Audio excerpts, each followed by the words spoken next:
Okay, welcome everyone to the Theology and Ethics podcast of the Kirkwood Center.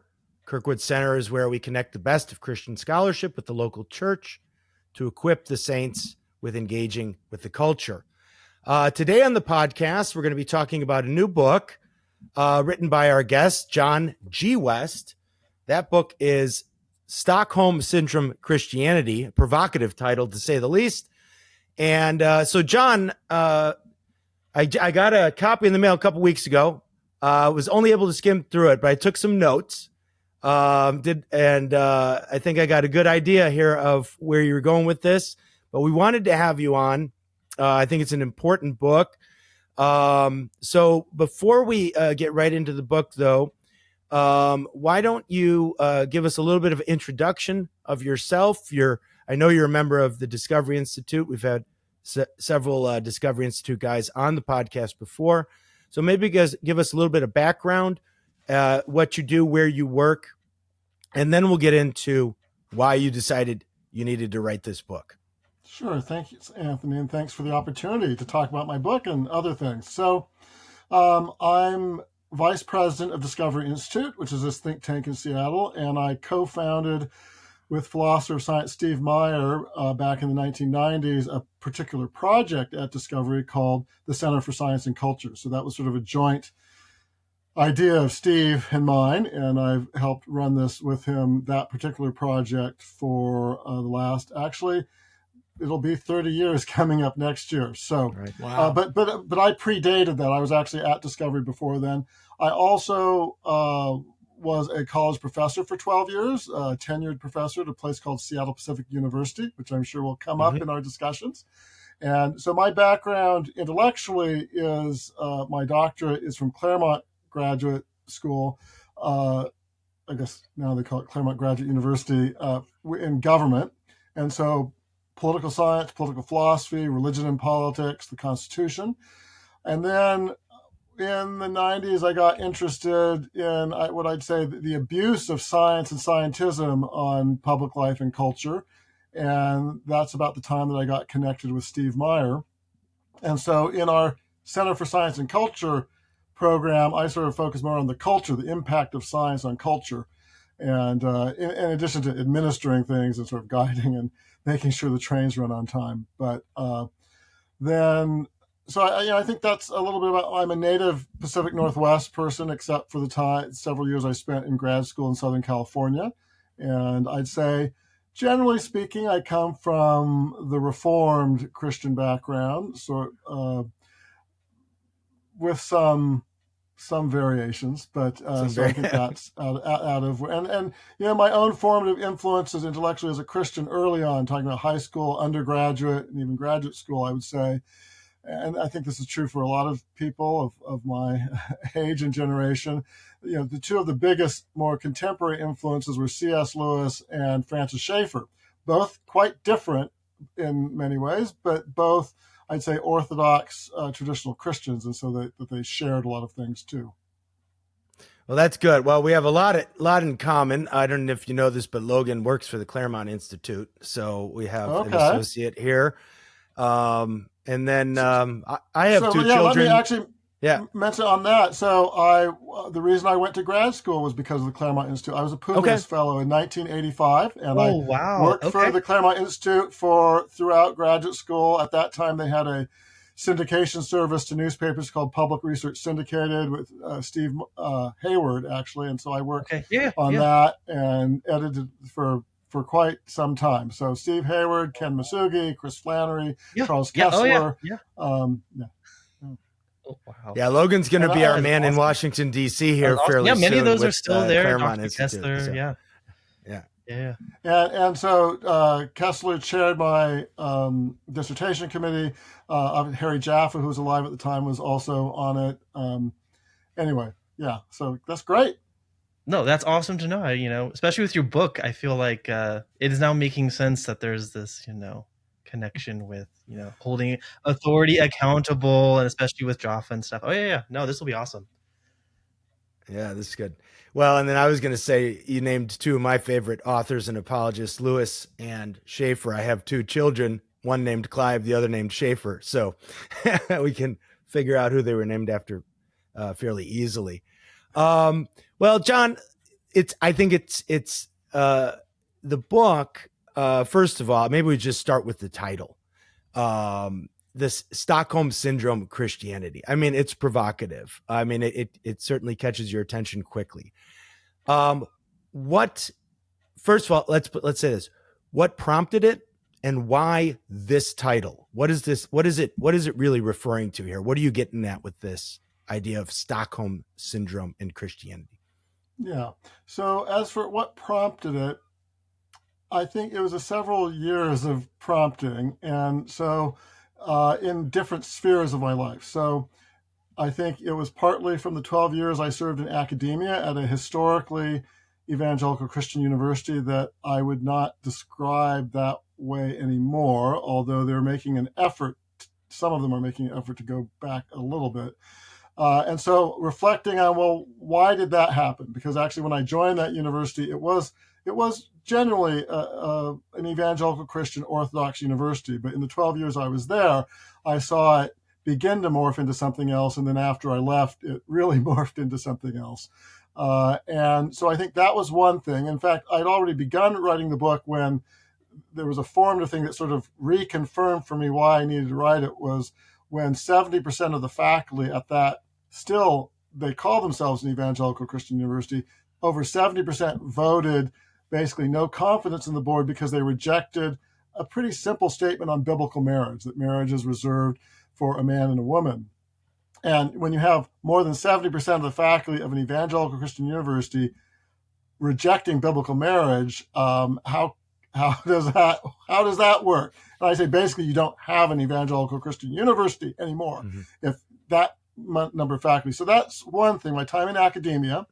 I was also ordained as an elder in 2 different Presbyterian denominations and served in 2 different congregations as an elder. And I think my work on that showed me where the rubber meets the road, where a lot of congregations struggle with a lot of things and struggle with being pulled in different directions. So I think that was another sort of a branch of what led to it. And then my work at Discovery Institute, especially in the areas of science and the misuse of science and the area of what I would call theistic Darwinism and some other things. So key figures like Francis Collins that many more people know now post-COVID, but we were raising concerns about Francis Collins back in 2000, in the 2000s, in the early to mid 2000s, that many Christians sort of just turned a blind eye to. So I think that's my academic bucket, my church bucket, and then my sort of parachurch or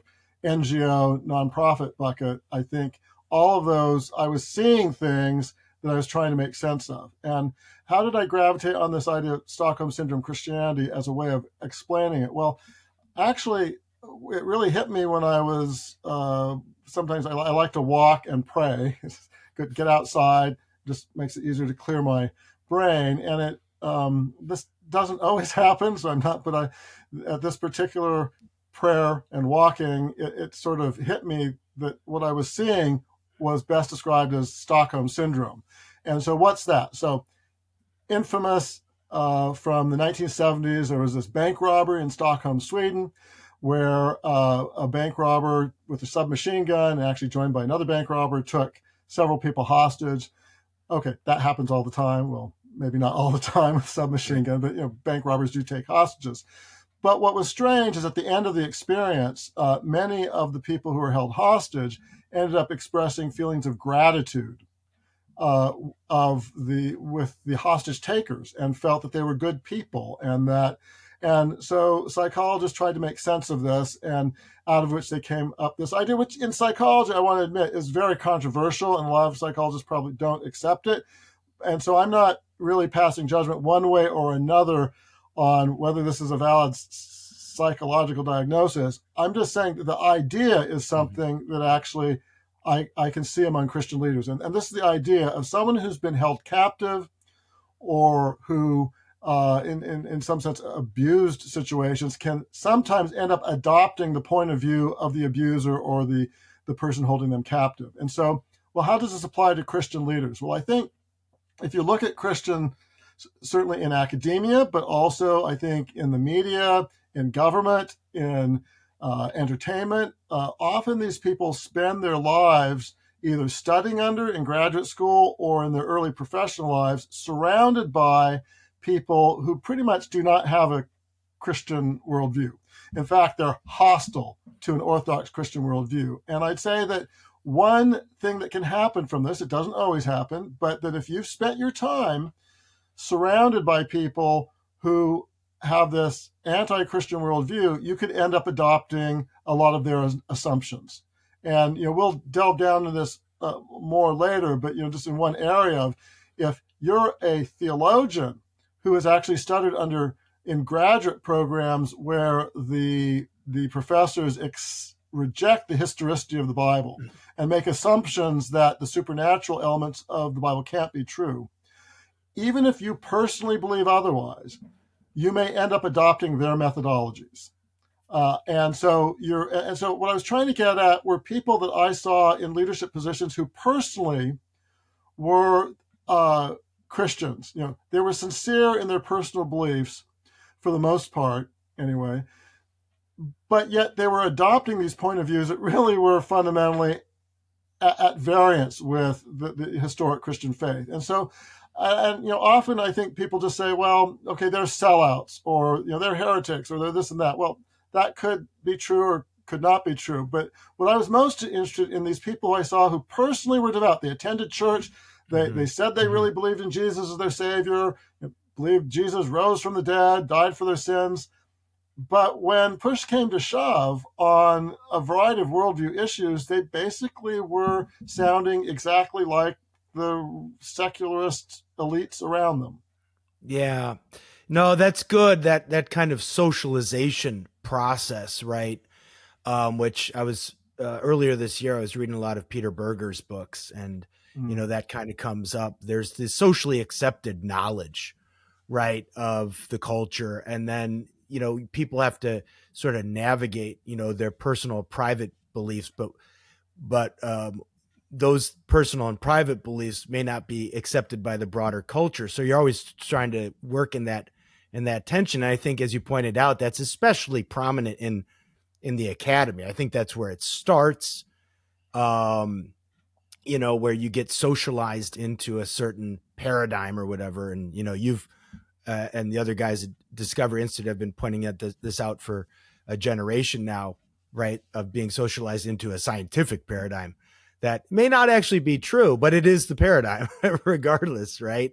Yes. And I mean, I remember talking to, when we had Stephen Meyer on, and in personal conversations, this sort of like the battered theologian, who, especially in places like the UK, who feels they just have to start their theologizing, especially on theological anthropology, with some kind of evolutionary paradigm. Otherwise it won't get accepted. It won't get published. It won't be acknowledged if they don't accept that paradigm first. And then, okay, now how can I work out everything else? And so, yeah, that's good. That's good. I mean, I think the academy especially, I think is as Francis Schaeffer, I think, pointed out, in the West, it all starts and finishes with higher education. That's everything else sort of downstream from there. Yeah, I do think that's really true.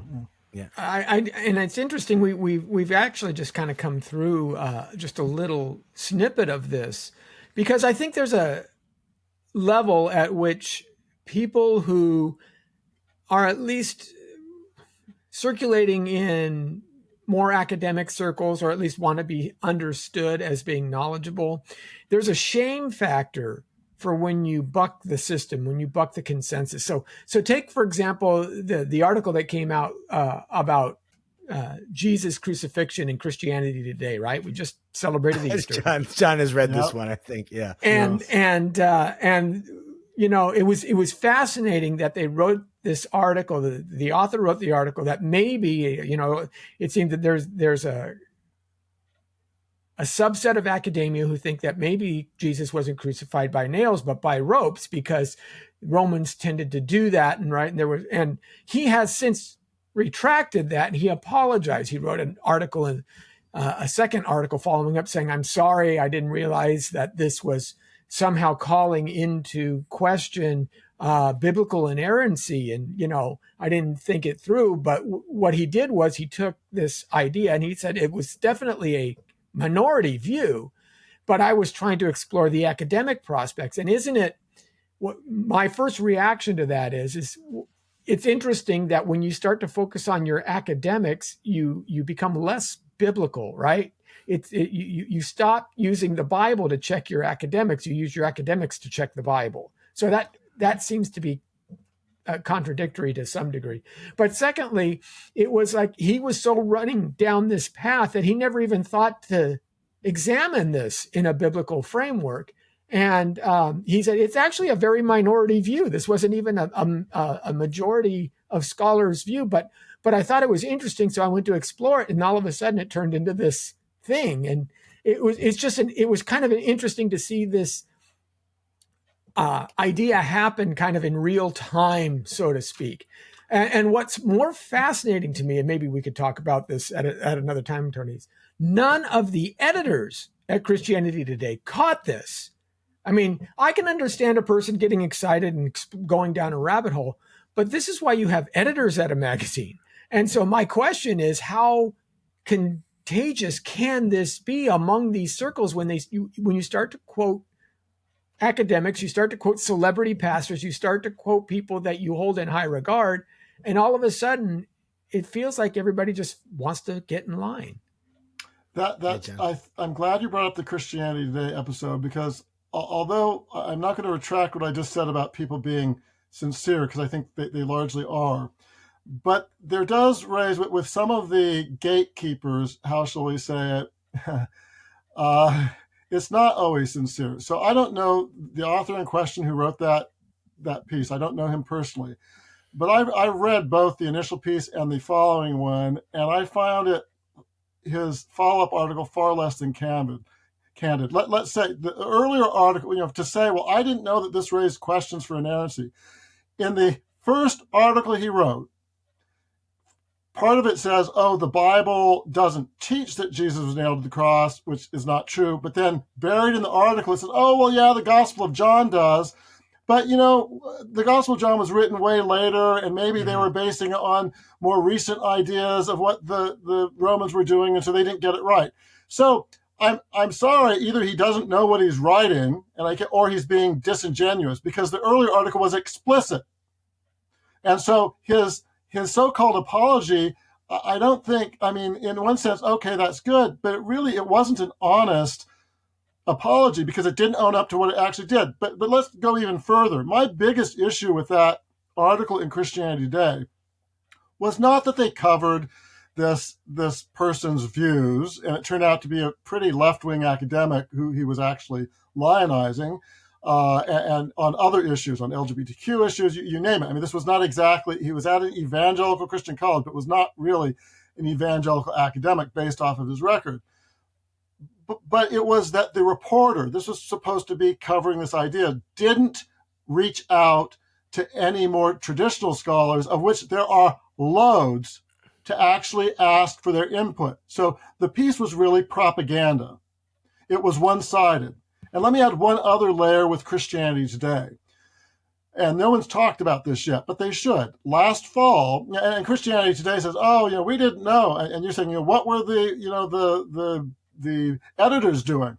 Well, the problem is the editors likely agreed with it. They knew what they were doing. Last year, a book came out, another book from Mike Licona, who we could talk about later, about contradictions in the gospel. And Christianity Today, their only coverage, I just rechecked this a couple of days ago, their only coverage of this was a lengthy book review that basically praised it to the hilt.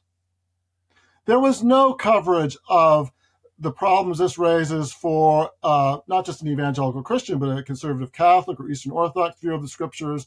There was no interviewing of scholars who had a different opinion. It was propaganda. And so let's be real. Christianity Today, the people who are running it are being dishonest. And I don't rush to that conclusion, and I'm careful in my book not to do that. But my dander does get up when places like Christianity that have a history of this not owning up to what they're actually doing. And at a certain point, you do give benefit of the doubt, but at a certain point, the evidence becomes overwhelming. And this latest article, which might have seemed a minor thing to some people, it was a one-sided thing to argue people out of trusting the historicity of the scriptures, and their promotion, not just in Christianity Today, but in their newsletters of Mike Lacona's book last year, did the same. Right. And if all they were doing was covering different views, well, then they would cover different views, but they're not. And one of the sub things through my book is the way Stockholm Syndrome Christianity ends up winning is usually by suppressing actual criticism and by not allowing open debate and discussion. And you see that in a spade with Christianity Today. And in full honesty, because some people will know this, at least who've followed some of the things about my book, is yes, Christianity Today, I'm not trying to bear a grudge against Christianity Today, but it is true that Christianity Today censored ads for my book, saying that they thought those would be too controversial. Even though they've advertised a lot of other things in their book newsletters, including a book arguing that everyone gets out, that there is no permanent hell for people. And so idea of universalism. That's not theologically controversial for Christianity to promote, but my book, Defending Orthodoxy, is. Yeah. So, anyway. Yeah.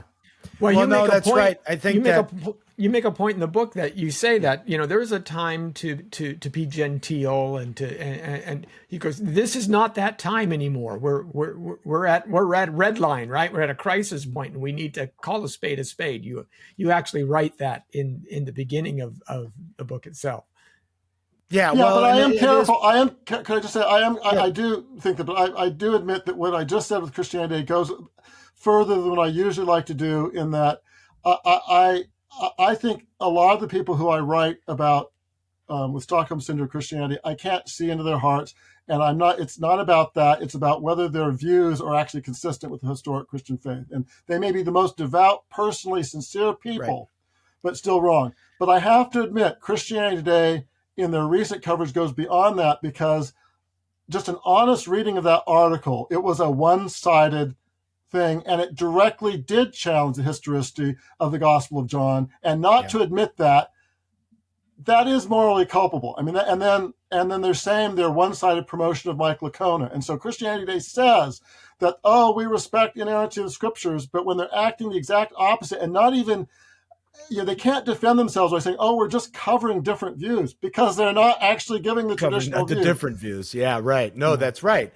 I mean, you reminded me a lot of things. I got an article coming out in a magazine called Touchstone Magazine that I write for on occasion, where I touch on this sort of, it has to do with sort of elitism and how, aberrations in faith and practice usually come through a top-down process, right? They don't start at, in the village and then work their way up to the king. It's the other way around. And one of the illustrations I use is a Catholic from the Catholic school. I graduated from University of Notre Dame, is the story of Father Theodore Hesburgh, who was this great figure in Catholic higher education. He ran the University of Notre Dame for, I think, almost 50 years, maybe not quite long, 35, and sort of even after that when he was emeritus. And, there's a good book about him by a friend of mine, Bill Miscampbell, which is far less hagiographic than previous works about Hesburgh, and it shows all the compromises that Hesburgh made with the paradigm of the elites, right? And you have this dynamic with someone where Hesburgh, where personally he was a very devout and fairly conservative person in his private Roman Catholic faith. He never dishonored the priesthood in that sense. He ended his life faithful, but the institution that he led drifted very left. By the time I got there in the 90s, it was pumping out Democrats by the score, right? So you can have somebody who, as you've pointed out, maybe somebody's privately very devout, very orthodox in their personal beliefs, but the institution or the organization that they're running, they are leading it in a leftist direction, right? And I think that then raises the question, why, if you have, Now, maybe they're not as conservative at heart as we think, but I think it can also be the case that somebody is sort of privately conservative, but they're steering their institution or organization or church or denomination in a leftward direction. So the Christianity Today article was, in this one, maybe somewhat minor, but let's get into some of these bigger issues then that you tackle in the book, right? So why don't you go ahead? I mean, give me some of the main areas that you address in the book, and then some of this dynamic as you have seen it play out the last couple of years. Yeah, so I start by dealing with the issue of biblical authority, because I think our view of the Bible, it flows into a lot of other areas. But then I also talked about science in general as an authority structure. Then I talk about sex and sexuality, which is I deal with race and ethnicity and poverty and class, and then even the idea of religious liberty. And so those are really the 5 big areas that I deal with before I sort of then ask, well, what are the roots of this, and then what can we do about it? So let's start with biblical authority, and we've already sort of gotten into this a little bit, but Christians, whether it be Catholic, Eastern Orthodox, or Protestant, have, from the early days of the church, have had a very high view of biblical authority as being absolutely true on all the things it speaks about. And this is not something, I mean, I would regard this, even though C.S. Lewis has, you could debate his views on various things. He wouldn't adopt an inerrantist view exactly, but nonetheless, he had a generally high view of scriptures. And when he talked about mere Christianity, I think this high view of the Bible is absolutely true and authoritative, is something that faithful Christians have shared for the past 2,000 years. So to not get that right is serious. And so I start out the book with a guy named Andy Stanley, who I think is personally does believe Jesus is his Savior. And he's actually promoted by a lot of people who are theologically conservative, or has been in the past. And why do I start with him? Well, partly because, so he's a Baptist, but he is the head of one of the largest mega churches in the United States, and he trains other pastors. He actually styles himself as come to him because he's going to give leadership training. So thousands of pastors around the world train him, and churches, whether it be Baptist, Presbyterian, you name it, people read him for advice. So he's very influential. When I was an elder at a Presbyterian church, we were actually assigned to read things by Andy Stanley, even though he was Baptist, to learn, how we should do things. Now, what's the issue with Andy Stanley? Well, I focus in depth on one particular thing, although I raise some other issues too. He wrote a book called Irresistible, which is all about the Old Testament and why he thought it was the obsolete Testament, why we should literally reorder our Bibles to move the Old Testament to the back, and on and on and on. And now let's be clear, he's not simply saying that Jesus, say, fulfilled the sacrificial system of the Old Testament. I mean, that's nothing new. I mean, whether you be Aquinas or Calvin, they both, Christians do understand the Old Testament in a little different way, and, in some areas. But that's not what Andy Stanley is talking about. He basically attributes everything bad about the Christians have done to that they trust and rely on the Old Testament too much. And he basically says we should just disregard it. I mean, yes, there might be some stories that are useful to teach, but overall, you shouldn't, even the 10 Commandments. I mean, he'll say, well, the New Testament, you can learn some of the 10 Commandments there, but you shouldn't, he actually says, thou shalt not follow the 10 Commandments. Now, in fairness to him, he's not meaning that you should actually go murder or steal, but he is saying that it's not authoritative in the Old Testament. Now, this is so wrong on so many different levels. It's kind of hard to know where to begin, but I point out that the Bible itself, the New Testament scholars themselves treat the Old Testament as God's word and the scriptures. I mean, this is another thing. He says you can't actually say the Bible says or the scriptures say. You should just say, well, Paul said this or Jesus said this. Well, how do, though, Paul and the apostles talk about the Bible? They say the scriptures say this. And so it's just, now where is he getting this from? And I think he's a classic Stockholm Syndrome Christian, because if you, and some of the people who defend him, in fact, I just got recent emails from someone who was trying to say I was being unfair to Andy Stanley, but I don't think I was, but Andy Stanley is worried that there's too much baggage to Christianity. Yeah. In the modern world, as he actually says, the Bible is no longer defensible in public. And where is he getting that from? Well, we know because in another part of it, he talks about, well, the archaeologists say that Jericho didn't actually fall the way, they said, and the Exodus didn't really happen. And he does go on and put a little weasel word saying, well, yeah, there is evidence on the other side, but he doesn't actually specify it. Mm-hmm. But this is his mindset when he says that the Bible is no longer defensible. He is so bought into the operating assumptions of secularist scholars, and it's so burrowed in him that although he personally believes in Jesus, he's really worried. He seems to be really worried that a lot of the stuff in the Bible isn't true. Yeah. And so he's desperately trying to hold on to one thing, which is the resurrection, not realizing that if you jettison everything else, it doesn't.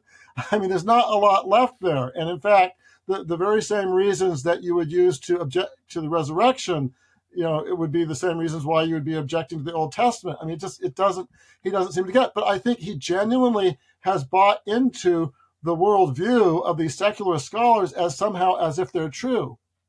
And that leads him to make all sorts of concessions and to basically surrender the Old Testament.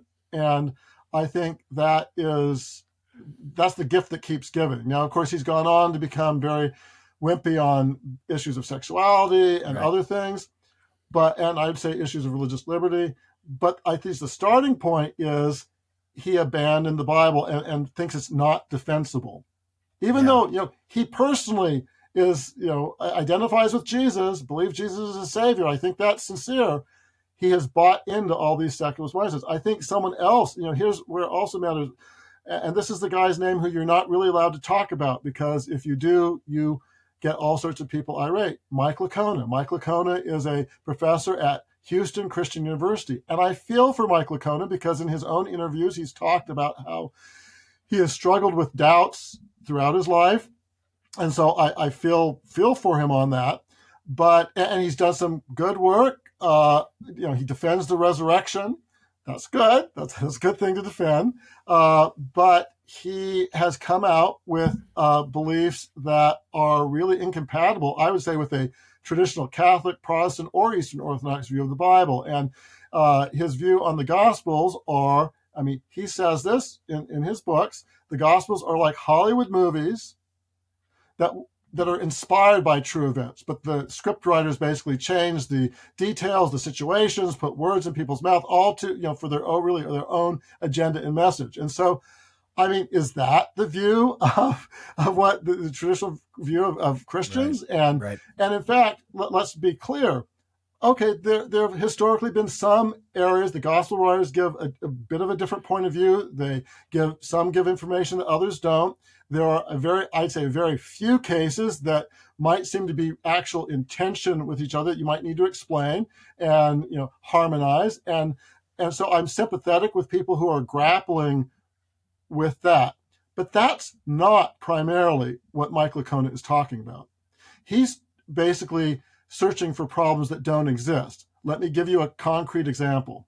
For me, a lot of this comes down to, Mike Licona will say, well, I'm a very faithful Christian. I believe in Jesus. I believe in the resurrection. I believe in biblical sexuality. I grant, I'm sure he does. But his methodology of the way he approaches the Bible is just that. So let me give you this example. So, he goes on and on about, well, what about the words of Jesus? This is pretty basic as a Christian. How faithful are those communicated in the New Testament? And basically, it's not. So he says, in the Gospel of John, in the other Gospels, they report Jesus quoting from Psalm 22 on the cross saying, my God, why have you forsaken me? It's a powerful statement that Jesus said that basically, if you then go back to the Old Testament that Andy Stanley doesn't want us to do and read Psalm 22, you actually get an insight into what Jesus was going through on the cross. This is just really powerful. In any case, in John doesn't report that statement. John supplements things and gives other statements. And so one of the statements that John gives is, I thirst. Well, according to Mike Licona, Jesus didn't really say, I thirst. John basically reinterpreted, refashioned, paraphrased, my God, why have you forsaken me, as I thirst. Now, let's just be really clear in objective terms. That is not a paraphrase. That's just completely coming up with a new thing. I mean, if we had 1,000 people in a room and asked them to, well, write a paraphrase of my God, why have you forsaken me? I mean, that's short and dramatic enough that I think most people would rewrite it pretty clearly, almost verbatim. But, there'd be some variation. I'm not a betting man, but I would probably be willing to bet a lot of money that no one in that room would rewrite it as I thirst. And this is just one of other things. He says the I am statements of Jesus. That, if anything is verbatim, Jesus says, I'm the light of the world, or I'm the good shepherd, or I'm the way, the truth, and the life. I mean, these are the sorts of things that really stick with you. But he says, it's impossible to know how far that actually departs from what Jesus actually said. He goes on and on, and basically, so you can't trust the words of Jesus. Let's just be really brutally honest here. That is not a standard evangelical or historic Catholic or historic Eastern Orthodox view of the Holy Scriptures. Yet, Mike Licona is a member in good standing, beloved in the Evangelical Theological Society. Mike Licona is given a platform by many groups. I'm not going to name them because I don't want to shame them, but groups that are involved in Christian apologetics, that are saying that they're defending God's word. They're platforming someone whose views are pretty much indistinguishable from garden variety theological liberalism in the early 20th century. And now, I'm not a biblical scholar by profession, but you don't have to be to recognize that this is, where is he getting this from? He says, well, there's a sense of Roman history, and they basically had conventions that allowed you to make stuff up. Well, but that's not even, from my reading, it's not even clear that his claims there are true. But even if they were, the fact that, what relevance does that have to the Bible being true or not? My point is, he's getting this from the view of secularist scholars who have operating assumptions that are far different from what Christians have had historically. And so although I think he's personally sincere, what he's preaching is bad news. And really, what's most concerning with Mike Licona for me is that he's the name you're not allowed to criticize. And I'm not going to go more into that here, but I'll just say, in my own experience, Mike Licona has a lot of people, he's very well connected, who try to shut down any criticism of him. And yet, if Mike Licona's name was Bart Ehrman, saying the exact same things, evangelicals would criticize him. But here's the problem. Mike Licona is teaching the next generation of Christians, Christian scholars and pastors.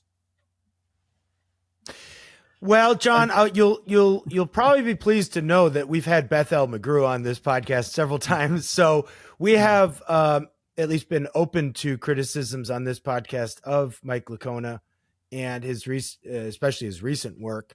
I haven't read any of his books, so I can't personally comment. But I mean, I think you bring up some real serious and sort of in-house debating points. And, to take it back to Christianity Today, that Christianity Today was presenting basically one view of Mike's recent work without any alternative view or critical review of what was there. So I appreciated that. I did, as I was skimming through the book, that you start right off with the issue of the Bible, right? I mean, which I think is the right place to start before you get to the other more social and political areas of contention here. Logan, did you want to say something? Yeah. No, I wanted to follow up with just like a broad question on like kind of like who are they and how they operate. But like initially just say like I haven't gone through like combed through the book yet. I'm going to do this. I read all the reviews, the comments, discussions, a lot of the presentations that you gave. And I guess the big, well, especially with this topic, you'd mentioned it sort of like obliquely a little bit, but, say, for example, the academics. I can conceive of, or at least I've participated with or interacted with people in the academic world in which I could see how this plays out, where, you know, you go to your classes, you get your grades, you get your honors, you get your degree, you get, you know, you publish in the academic journals, you want the prestigious ones. And so by the time you become a professor, you've sort of habituated, maybe you don't even agree with the underlying assumptions, but you habituated a kind of life or a kind of research methodology that has given you success. And then now at the end of your career, you said, oh, well, now you somehow have to go against it. I could see at the end of that long 15, 20, 30-year journey, you're almost incapable as an academic to sort of fight the gatekeeper, so to speak. But I think what might be a little bit more difficult to pin, or I haven't really seen anyone do it, and I've really, really appreciated your take, especially in your talking points and in your presentations that you've given, is that we're not really exploring how does that look for a pastor. Like, what, I mean, is it theological seminaries? Are there pastoral journals? You talked about platforming. Is it a platforming question? Because you said, oh, well, you know, these people are doing these things and these people are preventing critiques of Dr. Lacona. But I guess the question is like, in your experience, Dr. West, like who are these? You mentioned like a conservative book publisher dropping your book. Like, are Christian book publishers part of the gatekeeping apparatus, so to speak, that is preventing? Yeah, I can answer that one. you have matter of fact, in your book you have 2 chapters on how did we get here. On your whole section is on causes, right? And one is listening to the wrong people, and the other one is following the wrong rules. And I think those are very good explanations. So the first question is, who are they? And the second one is, how do they operate? And I incredibly appreciate it. Where you, in a couple of your presentations, you took the time to show, like, here's how Google will manufacture a consensus by manipulating the search result, which most people don't do. This. Like, I was doing this a couple of days ago. Like, oh, I want to look up a quote of like quotes on like, are men awesome?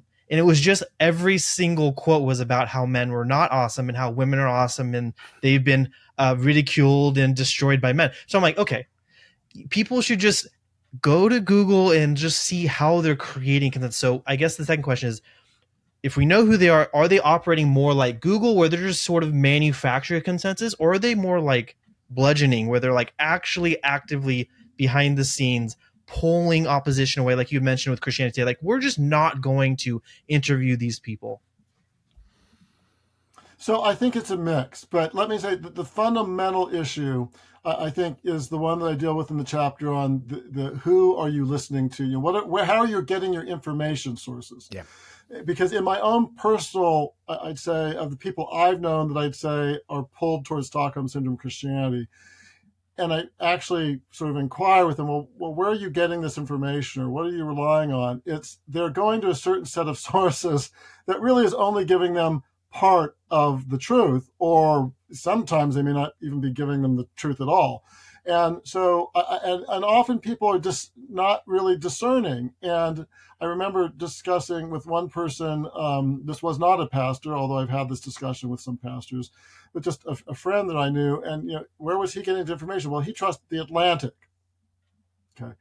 The Atlantic actually, from the 19th century, was a very serious publication and used to have a different variety of views. I'd say in the last decade, at least, it has been getting more and more narrow in the type of views that it does. And so if that's your diet of your window on the real world, whether it be politics or culture or science, that is going to impact your views. And I go through, 7 or 8 different sources and show very specifically how they end up changing your views. I mean, here's something that people often don't think about with, say, the news media.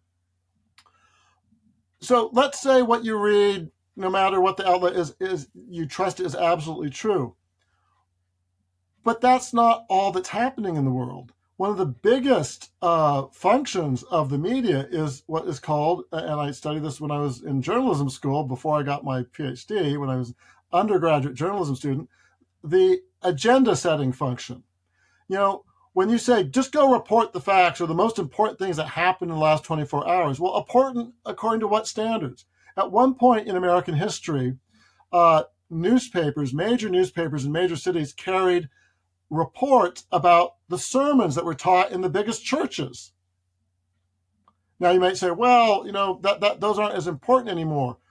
Well, who says that? And why do you determine that? I actually go through in one section of the book, I say, if objectively, if you compare the number of people who attend church 2 or 3 times a month with the number of people who attend sporting events or movies or museums, you could make a very objective case that religion, and particularly Christian churches, are far more central to most Americans than, attending even a professional sporting event.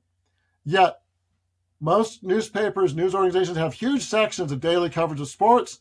The only time they cover religion is really to bash it or to talk about some scandal, some sex scandal in the church or some other scandal. And is that an objective determination? No, that is a value-laden choice. But that choice, if all you read is secular coverage of certain things, or let's give a more political example.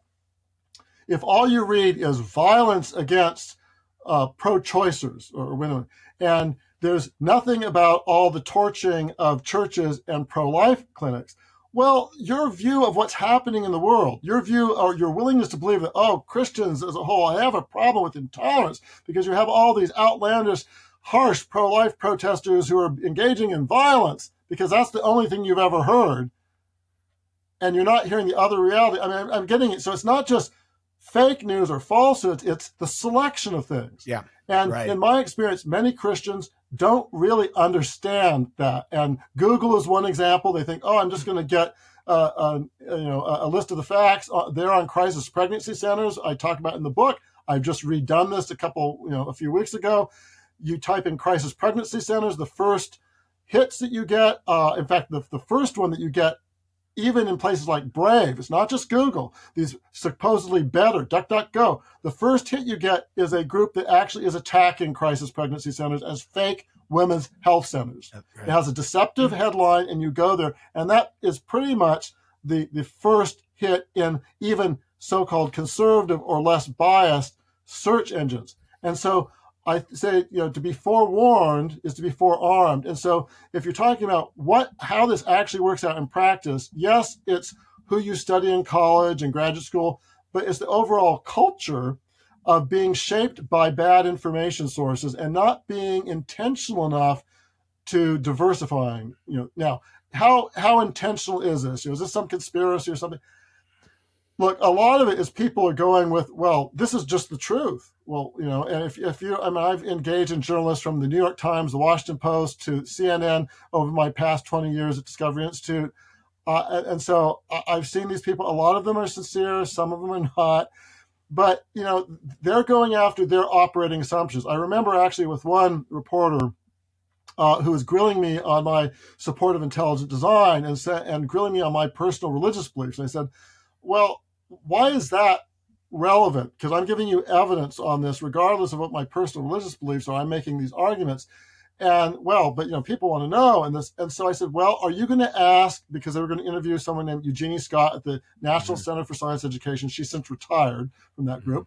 But so are you going to ask her religious beliefs? Well, no.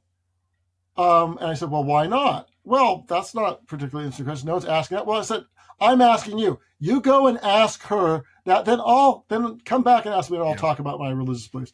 But their mindset is that they've so accepted these operating assumptions that they are sincerely, but still twisting. Now, having said that, it does go beyond that. And in the Christian community, I do think there are levels, and I talk about this in the book, of where people are explicitly trying to win debates by shutting down other sides. Christianity Today is an example of that.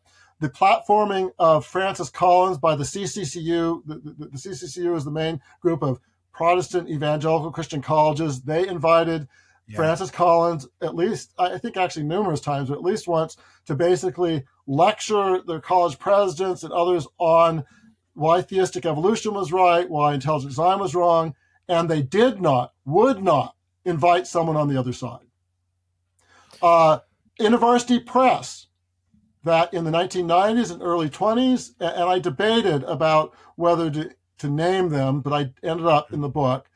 They published many books. They made a lot of money off of intelligent design in the early years. But in the last, say, quite a few years, they've basically been promoting the theistic evolution position and actually suppressing the others. Now, some of the people will deny that, but we actually had a case sort of that opened the window on this, where a scholar submitted a book, and I have the emails, I talk about them in the book, and the editor said, well, we don't do that anymore. We don't challenge the Darwinian consensus, and that they wouldn't right now. Maybe the book should have been scotched on other grounds. Maybe it wasn't up to snuff, but that's not what the editor said. And I happen to know someone who was higher up at the time, and I challenged him on this because he was saying, we're not doing that. And, the best he could say when I brought him this was, well, that was a mistake. Their editor didn't know what they were saying. But then there was this conservative, the one other example that I've talked about since, but I won't name it just for some reasons I won't go into. But, I did have an agent for the book who was very well connected and got the book before a lot of places. And, there was a place that was identified as not a woke Christian, but a theologically conservative Christian imprint that is big news. And the staff were very interested, but I had to give them a list of everyone criticized in the book. And the criticism of Andy Stanley killed the book. They weren't allowed to publish anything that was critical of Andy Stanley. So yes, it goes beyond just the inform. So there's both. Yeah.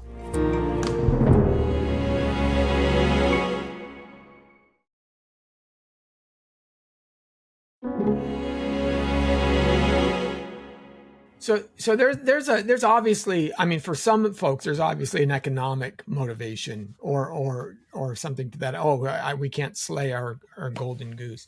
But there's also more broadly, and I'm really curious about this because you have a journalism background.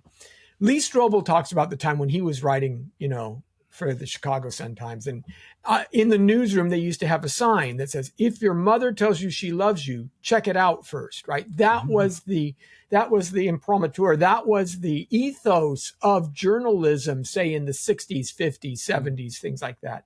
Before that, you also had, yellow journalism rags, right? Hearst is famous for having biases, but you understood that. You understood what you were buying, and so you would buy one from each. Maybe you could hear counterfactuals.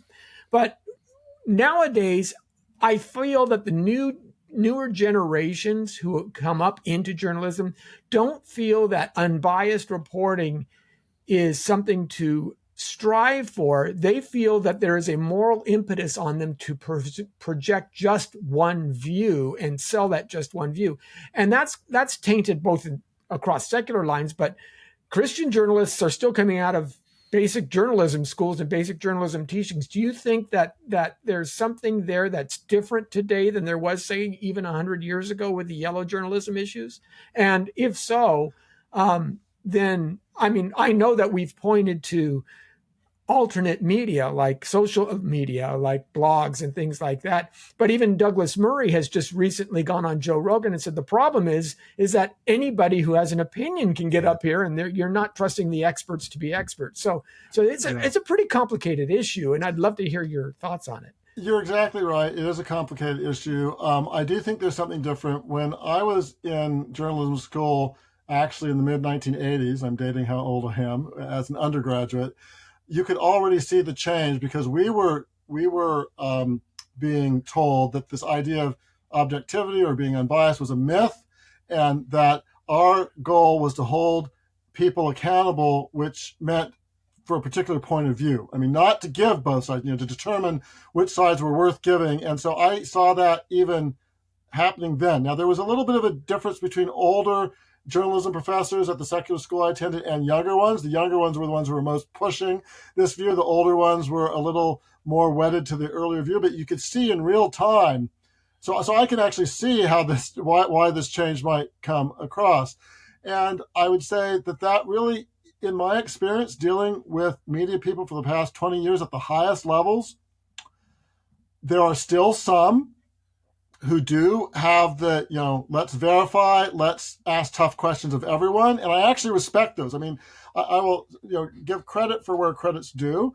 I can think of a reporter for Newsweek and another reporter for the New York Times, both of which were really upfront about their skepticism of intelligent design, but they were so upfront they were willing to ask questions, allow you to actually answer the criticisms of their side, and they didn't just accept what the other side said. And so, did they publish favorable, coverage? Not exactly, but it was fair, and that's all you could ask for. But I, unfortunately, I remember those because they stand out.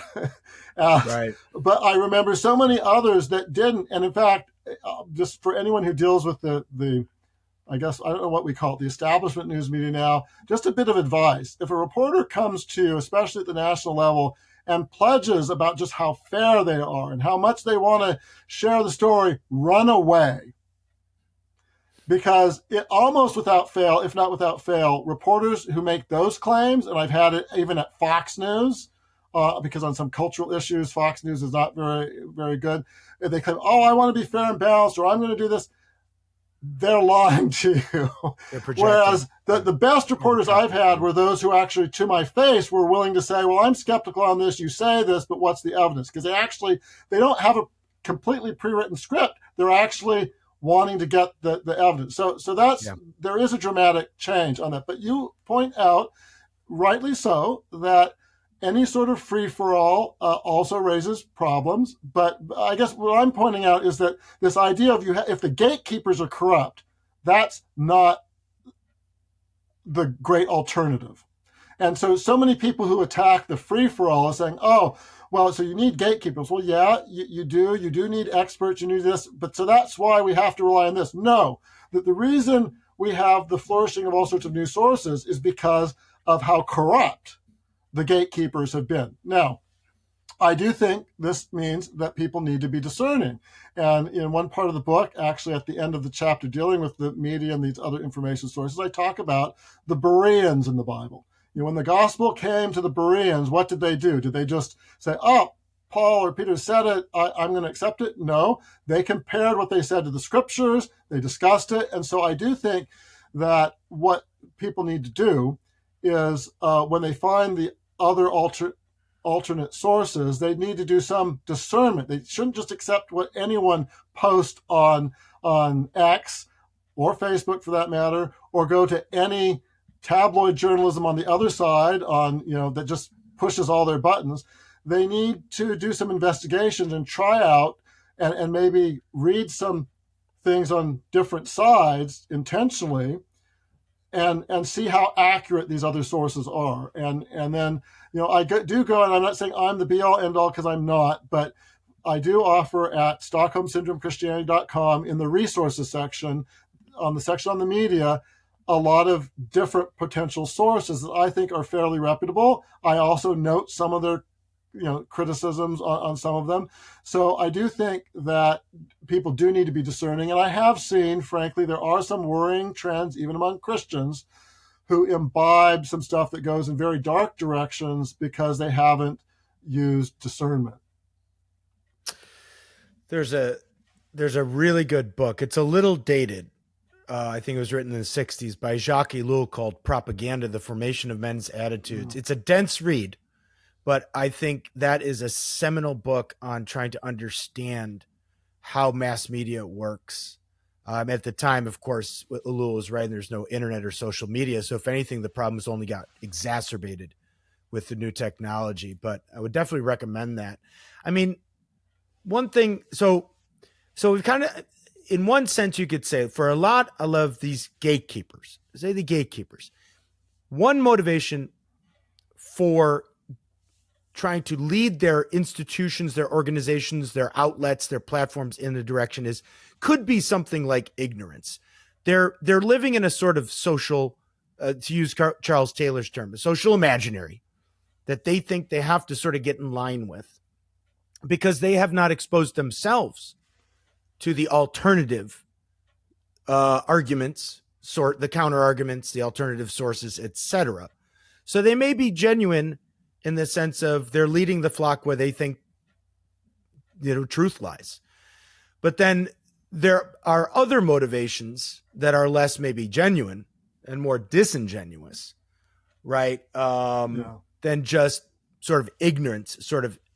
I mean, I would say, like, one thing I've noticed with regards to the engaging online material with regards to the Bible. I mean, you would think if you and I, what we consume online Christian apologetics material and atheists, the atheists that are out there, you would think that the only New Testament scholars in the world are Bart Ehrman and Mike Licona, and maybe Dale Allison, so as if there are no other. Now that might not be the fault of the people with the platforms. It may be just there's a lot of conservative scholars who just don't necessarily want to come on platforms like that, or they're too busy. They're just doing their scholarship.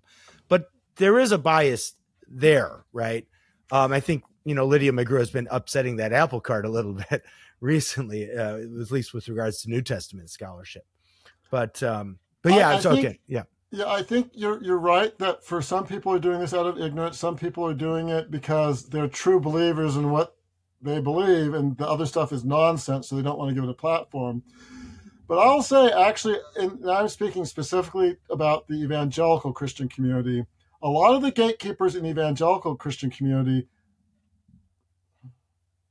this will sound harsh, but they know what they're doing. And in many cases, they're at places that they have to mouth the words, say, inerrancy, or they have to mouth the words pro-life, or they have to mouth, but they themselves really aren't. Yeah. And what they're doing is not honest and disingenuous. And we experienced this, say, in the debate over intelligent design. I remember a number of years ago now, Christianity Today had a cover story about the historical Adam, which basically was the argument that there really wasn't a true historical Adam as the parent of the entire human race. And it was an entire cover story, and it was a garbage article. Why was it a garbage article? Because it was basically a press release for BioLogos, which is Francis Collins started a group to promote theistic evolution. I'm not against them covering those arguments, but it was so one-sided, and it wasn't because they didn't know of people on the other side. They chose.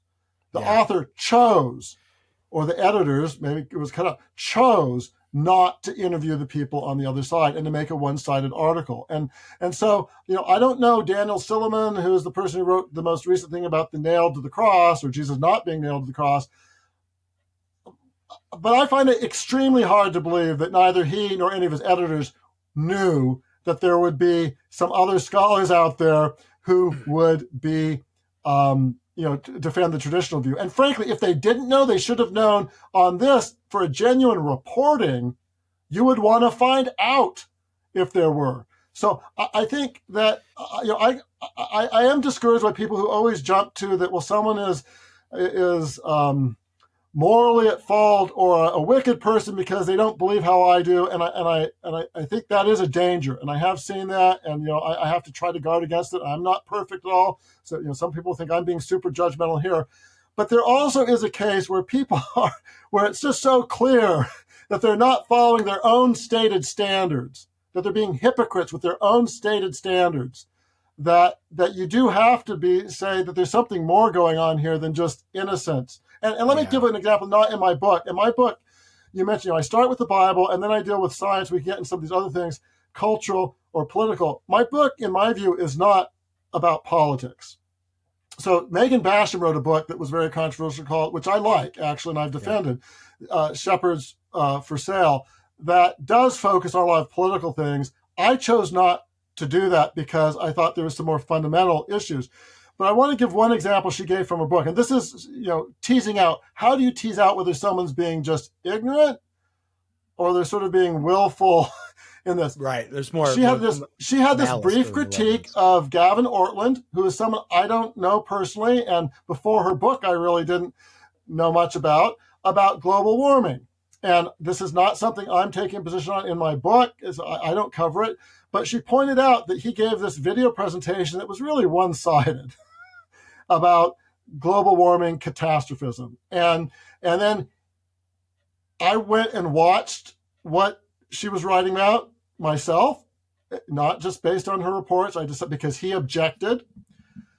And what was very interesting, because he got very, very angry and said some really nasty things personally about Megan Basham, about how horrible she was. But when I went and actually viewed what he said, her account was mostly accurate, and his account of what he said was not.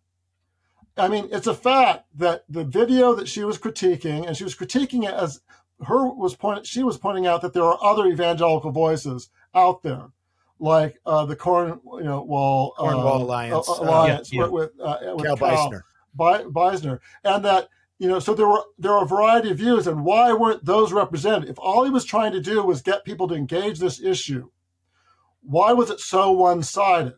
And that's a fair point. And when she raised that fair point, he completely lost it. So the mask went down, and he was vicious. And I'd say that is telling. And again, I'm not going to judge I don't know what's going on in his heart, but what I do know is that objectively speaking, he did a video that was very one-sided, that was clearly designed to persuade people about global warming catastrophism. Fine. He can make that view. I don't think that's a gospel salvation issue. That's fine.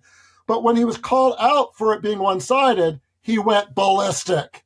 How dare you, Charles? You're smearing me. You're doing this. You're doing that. Methinks one does protest too much. And so I do think that in cases where someone, it's pointed out that they're being one-sided and that they don't either own it, because he could have owned it and said, well, that's right. I did do the one side because I'm persuaded that is accurate. But he didn't want to do that. He wanted to be perceived as morally that he was this neutral party that didn't really have a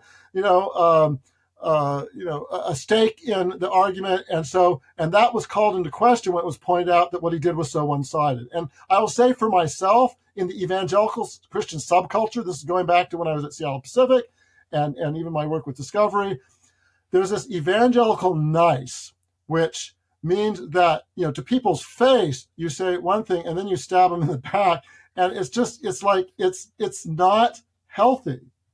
And I'd say that when people protest with invective about someone who's raising some, serious questions about what they do, and they're trying to shut them down, which is what they were trying to do with Megan Basham, I think that is a warning sign that the people who are giving the one-sided view are not honest brokers. Well, you've said a lot there. I mean, we've had Cal Beisner on this channel. It's been a while. We have to have Cal back. But I have, I go to a lot of academic theology conferences, and the environmental catastrophism, again, is such like an ingrained narrative that you almost have to get on board with if you want to be taken seriously as a theologian. And I have met Gavin Ortlund once, but it was several years ago, and he was still pastoring his church in California before he went sort of online. And so I don't know him at all. But I can see, again, like falling into that because you think this is sort of what you have to do to be accepted in the guild or whatever. And I mean, that's a problem. But to me, the test is how you respond. Yeah. So I get all that. Yeah, sure. And for me, a better response would be, so I gave the side, Megan, that I thought was the most persuasive. Yeah. End of story. Right, exactly. But he wants to be perceived as this neutral party, that all I was doing was raising questions and doing this. In fact, I'll get really controversial here. Say on the right wing, you have people who are just raising questions about Hitler, just raising questions about racism. No, they're not. They're spewing vile stuff. Well, on the left wing or the more left side, you have the evangelical nice, people like Gavin Arnold. Oh, I was just raising questions about climate change. No, he wasn't.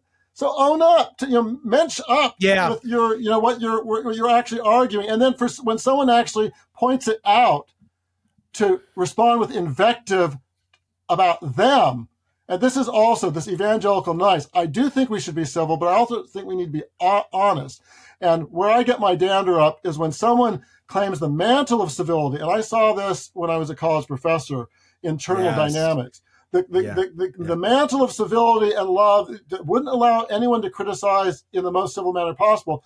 But then if you did raise something, you were demonized as being uncollegial or unloving. And it's this that hypocrisy is not good for, say, Gavin Ortland's own soul, let alone, and I don't want to pick on Gavin because I don't know him, but Yeah. I saw, the one reason I got involved in that debate when that came out is because that was something I saw as a college professor, that too many evangelicals, they dress themselves up as, oh, we're nice evangelicals, we need to be loving, until they are challenged on something, no matter how civil, then they just, the fangs come out, and there's never any question of, well, how do you reconcile this? Well, this is super important. I've written, I mean, I just wrote an article on who's a guy who was a master of this was Pope Francis.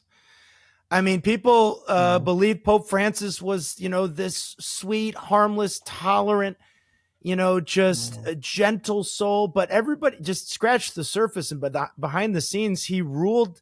I mean, his tenure in the Vatican he ruled it like a South American dictator. Everybody will tell you, he was. I mean, if people raised challenges against him, bishops just got fired, and he put in who he wanted, and he fired people without justification. And, but he comes off as the who am I to judge Pope, but he did plenty of judging at the end of the day. But this idea too of like, oh, I'm just raising questions. Al Mohler in a recent briefing episode where he was talking about Francis called it the theology of suggestion. Right. Oh, I'm just suggesting, and it's very suggestive, but you're not presenting the other side of the view. You're not presenting the other side of the coin at all. So again, it's this one-sided. And you may be actively trying to prevent the other side from being brought out. Yeah. Well, I mean, again, and you guys have experienced that at Discovery for years. So, I mean, you're very savvy to this. I want to shift. We got to get to Francis Collins more because, yes.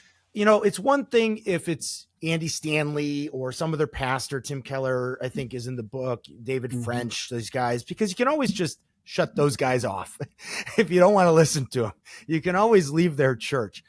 But with somebody like Collins, who was the director of the NIH, right, for a long time, and there was just so much authority and power that he had over in at the national level.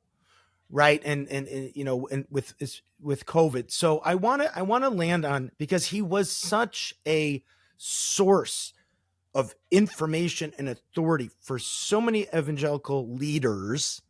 And I have one in particular in mind that we've mentioned before, who just adhered, and they became sort of like vehicles for Francis Collins's propaganda. So talk more about Collins, because you said earlier that you guys were talking about Collins long before even COVID came around. Yep. Yeah. So I want to be clear. I think Francis Collins is personally sincere, believes Jesus is his savior. And so he's not one that I think has gone, completely off. And despite some of my disagreements with him about COVID, I think many of those were on some of the COVID things, it has come out enough information that he wasn't actually being truthful in some of the things he said. But still, I think he sincerely believes in Jesus. But he's a really classic example, I think, of Stockholm Syndrome Christianity. And also, let me just preface it. One reason he's also important is a lot of Christians. This is also a motivating factor of why I wrote this book. A lot of Christians seem to think that, if we just had more Christians recruited into politics and entertainment, everything would be fine. Frankly, you even find this in people who should know better. Aaron Rand wrote a book that is actually a pretty good book. I disagree with some of his analysis, but on the negative world. But one of the sub-themes of his book is, we don't have enough evangelicals in politics or on the Supreme Court or in Congress. And no, the problem isn't that we don't have enough evangelicals in places of power. We have scads. I mean, right now, the Speaker of the House is an evangelical Christian. We've had, if you go back to the 1970s, we've had 3 presidents who identify with evangelical Christianity. We have scads of people. It's that there are Christians like Francis Collins, whose public policies are pretty much indistinguishable from the secularists, even though they have private Christian beliefs. And so you can recruit people like Collins until the cows come home, and your culture is still going to go in the sewer. If you're recruiting Christians who have an indistinguishable worldview in their public actions for the secularist, mindset that rules us, nothing will change. In fact, they'll help push us down the slope. So what do I mean with it? So Francis Collins, as you point out, for 12 years was head of the National Institutes of Health, this large federal agency. It really made him the most powerful scientist in the United States. I mean, he was Anthony Fauci's boss. I mean, and then later, after he left that, he was, for a brief time, the science advisor, the acting science advisor for the Biden administration. So if you want to talk about someone who's at the very top of the levers of power, this is Francis Collins. But what did he do with that? Well, three things while he was at NIH. One was he funded millions of tax dollars that went to fund a harvesting operation, harvesting body parts from babies up to 42 weeks in gestation through abortions for medical research. This was to create a national tissue hub at the University of Pittsburgh. And to do research like what? Well, here's one of the researches that we now know was funded under Francis Collins. It was to take scalps from little babies and to graft them into mice. Okay. Now, let me say one thing about that. The only reason we know that this happened, what I'm saying is not speculation, it's not conspiracy theory. We know it happened because Judicial Watch, the group that was investigating it, they tried to get the documents from Francis Collins' NIH, and they were turned down. They had to go to court to force Francis Collins' NIH to divulge this information on what our tax dollars went to. Now that I think that does actually raise a moral issue with regard to Francis Collins. Why was he trying to hide, or why was his agency trying to hide what they were doing? So anyway, millions of tax dollars going to fund harvesting of late-term aborted babies. That's one tranche. Second, millions more, went to fund doctors and hospitals engaged in transgender surgeries, sex deconstruction surgeries on young people, teenage girls, or filling them full with puberty blockers. The NIH funding didn't directly fund those things. It funded these programs that were doing it. In the case of the Children's Hospital in Boston, it was actually funding a program to help learn how we can promote this to kids so more kids will do it. Collins also, in that same box of sort of transgender, LGBTQIA, declared himself, even though he was just a cisgender man, so he used that epithet, which cisgender is actually, I would say, like using the N-word for a black person. Cisgender is an insult, but he applied that to himself and said that he was an ally and advocate, which are terms of art for the LGBTQ political movement. And he identified himself that way and actually urged all of his employees to do that. So what if you're a devout Christian employee in the NIH and you're being told by your boss that you need to be an ally and advocate of this movement? So that's another, Josh. And then, of course, there's COVID. And I want to be careful here. I think there are some Christians who are very intemperate in their charges of people who disagree with them on COVID. And I think they need to be careful about that because and not to demonize people on that. Now, I'll say that having I did not take the COVID vax. My wife didn't. Our teenage kids chose not to. So I was not sympathetic with a lot of the policies, but I understand Christians sincerely disagreed. They sincerely disagreed and struggled about how long their churches should be shut down for. So I get that. That's not where I draw the line. But Collins did more than that. Collins weaponized the idea of love thy neighbor, which I think it's fine to say, right. I think as an example of loving thy neighbor is having the COVID vax, and this is the reasons why. But that's not all he or others who followed him said. It was that you are not loving your neighbor. You're engaging in a moral failing if you choose not to have the COVID vax for whatever reason. Because he never discussed, Collins, to my knowledge, at least in the major interviews he did, never discuss, if you already had it, or if you, have an allergic reaction to something. He didn't make those caveats. It was, if you are not having the COVID vax, you are not loving your neighbor. In one of the interviews that I cite in my book, he was basically, in essence, saying that you were responsible for the deaths of children. So in essence, he was accusing people of being a murderer.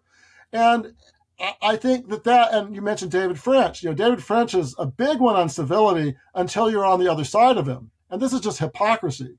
So David French wrote an absolutely horrific essay in the midst of the COVID vaccine debates, basically saying there was no religious liberty interest, none whatsoever, to not taking it, and basically accusing the people of hardness of heart, that their hearts are so hard that virtue can't penetrate it. I mean, this was vicious from this person. And I will say that from my experience in Christian academia, some of the people who most pontificated about the main teaching of Christianity was not truth, it was just love. Loving one another, were some of the harshest, most vicious critics of the people they personally disagreed with on campus. And so I think that there's something endemic on here. And so Collins, I would fault him on that for how he demonized. Yeah. And now we know, just one other thing, we actually know this is going to a character flaw, because we actually do know now, this came out late last year, that, say, for example, if you didn't have the COVID vaccine because you already had COVID, which there was no distinction made, and Collins would never publicly say, well, that was a valid reason. He poo-pooed it, sort of. We now know, because of a member of the meeting, that there was a meeting convened of in 2021, I think it was, maybe early 2022, where they brought the Collins, the head of the CDC, they brought together some, epidemiologists on, well, is this a valid reason for, if you've already had the COVID vax, or already had COVID, does getting the vax really substantially, improve anything? And a member of the meeting who was very much pro-COVID vax reported last fall that, they voted in, and all of them agreed basically that scientifically it made no sense to mandate that. Where they disagreed was the politics of it. And, then we'd have to admit that we'd send mixed messaging. And so it wasn't about the science. And so for Collins, I think one of his biggest character failings that we're now learning about is on some of the stuff he said, he knew was wrong and was not being truthful. And so I do think, even though I do think he's a personally sincere Christian, I do think there are some examples from COVID where he did this. But just one other thing. You said, Discovery Institute and myself and other colleagues did raise questions about Collins early on after his book, Language of God, for a variety of reasons, both because he was pushing this idea that God himself might know really how evolution turns out. He was propounding this idea that God didn't specifically direct because we have all this massive amounts of junk DNA, which we actually don't have. And he was giving bad theology and false critiques of intelligent design. But there was another reason.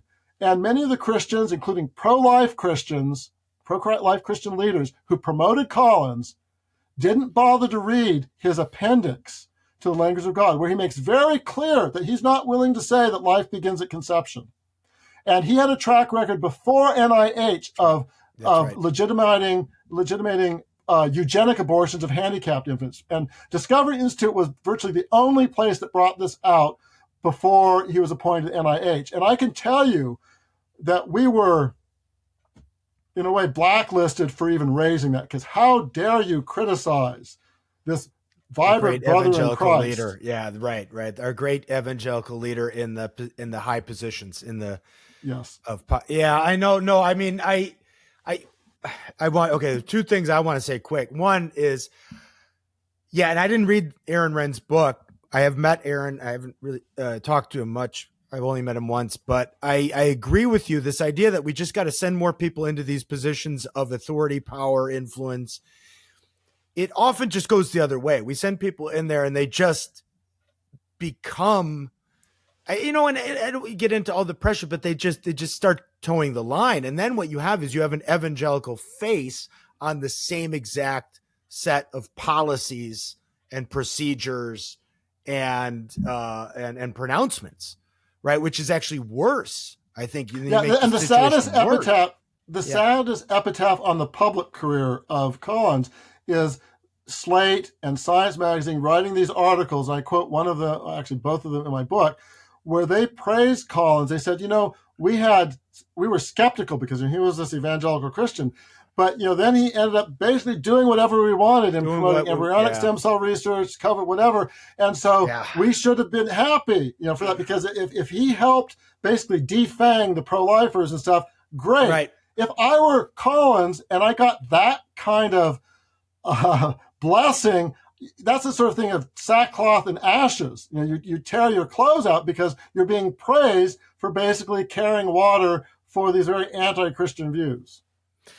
Right. Well, and the one other thing too on COVID and this was messaged, I think, via Collins to people like Ed Stetzer, for example. Ed Stetzer wrote this article for Christianity Today. This wasn't so much on whether or not one should take the vaccines and whether or not one's unloving if one doesn't. This was about the origin of the virus, right? People were speculating about whether it was a lab leak in Wuhan and not a wet market incident. And in one article that eventually I think got just scrubbed from Christianity Today, I think Megan Basham might have referenced it in the book. People had to go back on that Wayback Machine and find it. Stetzer sort of ends this article about evangelicals who are talking about the possibility of the virus starting in a lab. He kind of, and I'm paraphrasing, he says something like, if people realize that we're spreading disinformation about something like the origins of COVID, then what will they believe when we tell them about a man who rose from the dead? As if you are doing a disservice to the truth of the gospel. If you are postulating that possibly the Chinese, there was a lab leak and not a wet market. Let me defend Collins to this point. Some of those things, I know Collins' post has said, well, he was only attacking certain claims, not an inadvertent release. And I don't know whether that's true because a lot of these people do talk out of both sides of their mouth. So I'm not going to pass judgment on that. But I will say, here's something else he said that he's never, to my knowledge, ever been called to account for. In April of 2021, he was part of a public online town hall, and was with some people from Christianity Today. I believe Tim Dalrymple was one of the people. I don't know. I don't remember all of the people on it, where he stated, that I can assure you there is not going. And he actually used the word, I can assure you there's not going to be any mandates on the vaccines from the federal government. This was in April of 2021. I can assure you. Wow. I mean, within 3 to 4 months, he became one of the biggest cheerleaders of the most draconian and illegal vaccine mandates put on by the Biden administration. In fact, in one interview, he praised Biden for his muscular approach in imposing these mandates.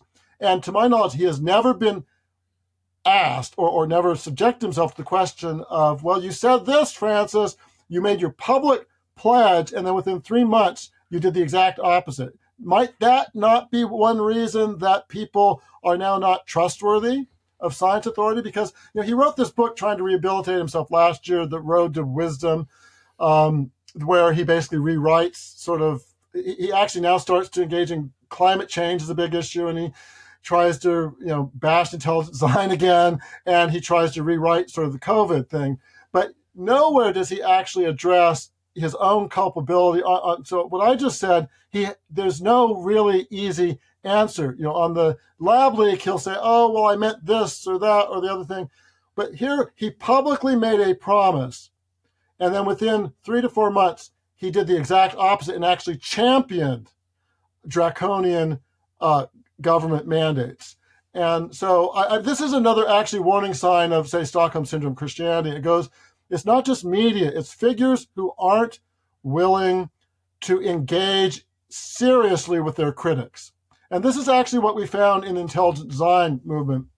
And Collins was a good example. Collins never wanted to share a platform to discuss intelligent design with anyone who was a scientific peer, because he wanted to put it forward that he was speaking for science with a capital S.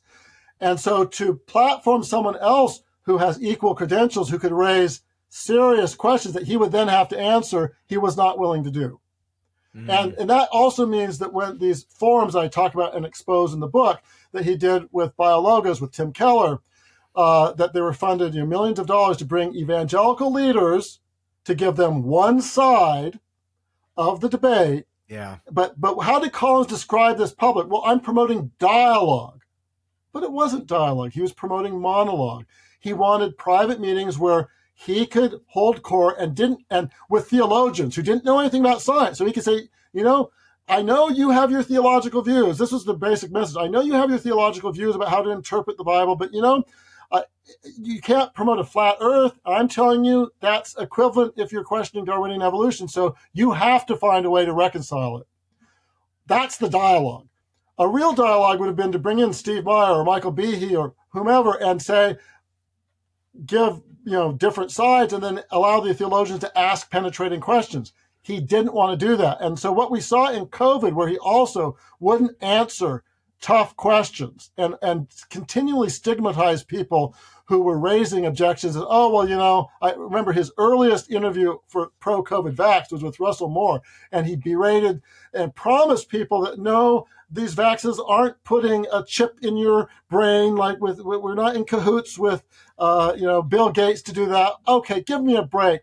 That's a way of stigmatizing and saying that there's no one on the other side who's raising that's a manipulation tactic. There's no one on the other side who's raising a little bit concern. And I'm just saying that was par for the course. That was how he treated critics of Darwinian evolution.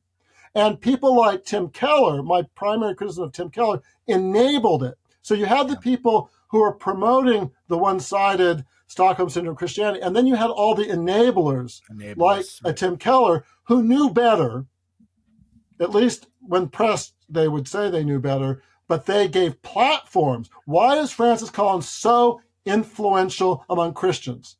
It's not because inherently he's so convincing. It's because he was platformed by Christianity Today, by Tim Keller, by the CCCU, to be unrebutted. Why is Mike Licona so influential right now among the new generation of Christians? It's because he's being platformed even by other Christian apologists who say they believe in the inerrancy of scriptures. So it's and not being challenged to, Mike Licona doesn't want to debate or discuss on something with Lydia McGrew. He's responded to her, I think, once and said that be it. Fine. He treats his critics as not worth responding to. This is a comment. I actually have a section on wisdom in my book, a chapter. And this is one of the things when people try to shut down others and not engage or engage the actual criticism being made, that's a real red flag. That's good, John. It's a great book. People got to get this book. These are issues. Hey, in the church, these are issues that need to be dealt with, right? I mean, if anything, It's just like what you're saying is, we need to deal with these things. They're not being dealt with. So I love the call out. I love the calling. I mean, there's just stuff's got to get called out, and you just need to shake things down and clean house a little bit. I mean, it's gone on for, this kind of attitude has gone on for, it's probably always been there. But, I track the Roman Catholic. I grew up Catholic, so I track the Vatican, Roman. It's the same thing. Everybody's got to go through this process. You got to go through the process of holding to accountability, calling people out, even if they're your brothers and sisters in Christ. You got to call them out and say ask for retractions, apologies, admit errors and mistakes so there can be a course correction. If you don't do that, there's not going to be a course correction. Right. Well, I'm most concerned not by the people who, Francis Collins or Mike Licona or others. I'm actually concerned not as much about them. I wish they would come to a better place, but I'm concerned about the people they're influencing. And the reason to discuss this is because by not discussing it, you're hurting lots of other people who are being misled. And so that my heart is not so much that at the end of the day, if you've really become a Stockholm Syndrome Christian and wedded to that, chances are you're not going to change. I hope you will. But depending on how far along you are in that process, you may not change. But what we owe our fellow parishioners, our kids, our friends, people who are being influenced by these people, to what the truth really is. And yes, it should be done with love. Yes, we need to be, a bit careful. And I know we've sort of run out of time. And so I just want to highlight that my book is in 3 sections. One diagnoses the problem and gives lots of examples of what it is. The second part, we've talked a bit about the information sources and some of the things that lead into the problem, because that's a way of getting the solution. But the last 3 chapters also are things that you can do in your church. If you're listening to this and you're actually a board member of a church or a Christian school or a Christian nonprofit, you have particular things that you're called to do. And so in one chapter, I give like 21 things that if you're a parent or a pastor or a teacher or a grandparent, what are things you can do positively to stand for truth lovingly in your situation? And so I want to say that my passion for this book was not just to write another critique, although I frankly think we don't have enough good critiques right now. That wasn't, the passion was providing some ideas for how positively things that people can do. And you have on your website, StockholmSyndromeChristianity.com, you actually have a lot of good resources you can download to help facilitate that. That's something I think we needed to mention as well. Yeah. If you're searching for a Christian college and want to know, well, how do you evaluate that? And this isn't the be all end all, but I have a free document, just 10 questions to ask that will give you some information that you might not have thought about. If you know the right questions asked, you often can get information that is actionable. Logan, did you want to squeeze in a last question here for John? Just a quick question. I know, like, you really can't reduce a topic like this, as most of life, to like, what's the one takeaway? What's the one thing you can do? But I do want to ask the question anyways, as I try to do. There was a time that I was at a church, did not agree with where the church was going. Theologically, I thought they were being very hypocritical. They were saying they were conservative. They're really not. It got to the point where I told the high school students that, hey, I don't know how much longer I'm going to stay here as a leader, but the one thing you have to do is know how to just read the Bible without a commentary, without going to someone else and saying, what do you think about it? Like, can you read an epistle and be like, I think Paul is saying this, and be able to point to different verses within that book and justify why you came to that conclusion? Then you can work with commentaries, and all that's very important, but you have to be able to do that. In the same way, when we're talking about Stockholm Syndrome Christians, right, it is a sensitive topic because they're, as you said, you think they're sincere Christians, they're victims of perhaps something that they've agreed to in the past, they weren't sure of the consequences, so on and so forth. But based off how you've talked about this, and this is the question I want to ask you, it sounds like what you're saying is something like you need to keep the receipts of what they're doing, not necessarily what they're saying, which is important, but what they're doing. And by what they're doing, you can tell very biblically what kind of tree you're dealing with. When you talk about Francis Collins, when you talked about Ortland, like, the guy flipped out when he got criticized. He didn't take opposition in stride or do what you said. Like take the receipts, and those receipts will be a good indication of who you're dealing with. And you could probably say that about the people who, if you're asking, am I a Stockholm Christian? Ask, when the receipts are brought to you, how do you respond? Is this would this be a, I know insufficient, but at least a good, you have to be able to do this as a Christian? I think you're exactly right. And that is in the whole area of discernment and discerning yourself. And so that is certainly something I do talk about in there. And I think the way you phrase it is right. I will say one of the things, even in the critique parts of my book, that what I try to do in each of those chapters is present in part of it, what is the historic Christian teaching on biblical authority? Let's go back to the early church. So I don't spend excessive amounts of time on this, but what does the Bible itself say? Because Christians can have legitimate differences of opinion on a lot of things, but there are also things that are pretty non-negotiable that Christians have agreed on for a long time and that the Bible clearly teaches.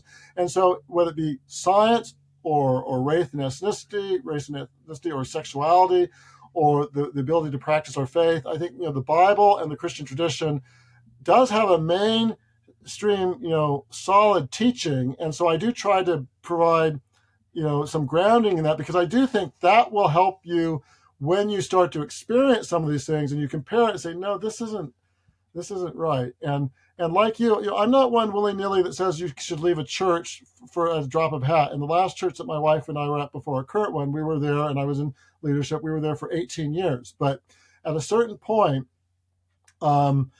when it departs too far, you do need to have some line drawings and being willing to leave. And so if I had to summarize the one thing I hope any Christian would do, it might seem very inconsequential, but it's the principle do no harm, which is even if you're not willing to fully stand up for the truth, even if you're not, you don't have time to engage all these battles, make sure you yourself are not helping to partner and platform and facilitate these things. So what that means is if you're in a church, we know friends, people who are at a local mega church that was traditionally fairly orthodox, and then their pastor just went off the deep end on sexuality and embraced a redefinition of marriage.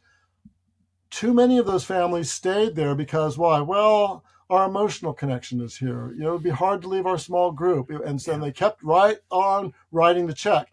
In many ways, I think those people are more complicit than the pastor, because the pastor, as misguided as he is somehow thinking or deluded into thinking that his redefinition of marriage is right. That's why he's doing it. Yes. Yeah. But they know otherwise. Yeah. At least they say they know otherwise, and they're not willing to do anything about it. So don't do any, don't join together, don't facilitate. And this is similar with Christian colleges. Maybe you graduated from a Christian college that was great 20 years ago, and now it's sort of gone in a different direction. Yeah. Do you still write checks? Yeah. To help enable them? That's always one area. That's always one area where you can exercise some resistance. Yeah, so right? I just say the general principle of at least do know, take an inventory of your time, talent, treasure. What are you doing with it? And make sure, even if you don't have, I think Christians are called to do good things, but even if you feel overwhelmed on that, at least make sure you're not enabling and platforming the bad things. Yeah, we're not supposed to participate in sin. We're not supposed to tolerate evil. That's good. That's good, John. Well, again, Stockholm Syndrome Christianity, we'll link to that. We'll link to the website. Make sure people have the resources. It's true. We don't have the bandwidth to deal with every single issue, but it's good to be aware of them. And just like you said, you at least you don't want to be participating in things that at the end of the day are wrong. We don't want to be compliant in that way. And I think the book raises all kinds of things that people should at least be aware of, so that we don't have to be complacent and compliant in that regard. John, it's been really good. We'd love to have you again another time, maybe on some more specific issues. For everybody else, this has been the Theology and Ethics podcast of the Kirkwood Center. Thank you for joining us. If you've liked the video, please hit the subscribe button and the bell below. Leave us a comment. Thank you, everybody. Thanks for joining us. Thanks. See you next time. God bless. Thank you for listening to this episode of the Theology and Ethics podcast of the Kirkwood Center. Please take a moment to leave a review on your podcast app of choice. If this episode made you think of someone you know, please share it with them. If you want to get in touch with the Kirkwood Center, you can call or text us at 909-493-7799 or send us an email at contact@kirkwoodcenter.org. You can also visit our website at kirkwoodcenter.org. If you want to join the Theology and Ethics conversation and see more content, you can find the Kirkwood Center on Facebook, Instagram, X, and YouTube and Substack. Until next week, my name is Anthony Costello. Thank you for listening to the Kirkwood Center podcast, and we look forward to hearing from you. Until then, God bless.